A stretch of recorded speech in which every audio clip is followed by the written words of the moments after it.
زن و مرد در یک کارخانه کار میکنند. زن و مرد در یک طبابتخانه طبابت میگیرند. این آمیختگی است. بسیار آدم ها به این اعتراض بیان میکنند. کسی اعتراض بیان میکنه مرحمت، زنی خود را در بین مردها به کار مانید. در بین 20 مرد زنتون برده به کار مانید. اگر به امر شریعت اعتراض بیان میکرده باشید، بعد نگاه کنید نتیجهش چی میشد. چقدر آدم ها حتی 10 مراتبه به طریق 10 نفر شنیدن که زنش با فلان همکارش فلان عملهای زشت را میکرده است. بعد رفت و در حقیقت وقتی که حقیقت را دریافت، اون مرد به قتل رسانید.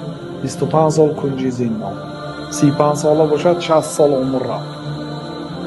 چی فایده از اون 2 سالی که در یگانجا زنی شما در بین مردها کار کرد؟ اگر این هم اون مرده که ناموس دارد رفته به قتل رسانیده است.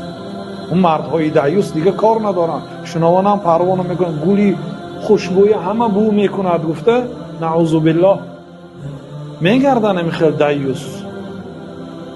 بنابراین امر شریعت این است که اختلاط حرام است. آمیختگی، زن با مرد بیگانه وقتی که در یک جا کار کرد، رفت و آمد کرد، نشست، سلام علیک، سخن کنی، شرم و حیا میبرد.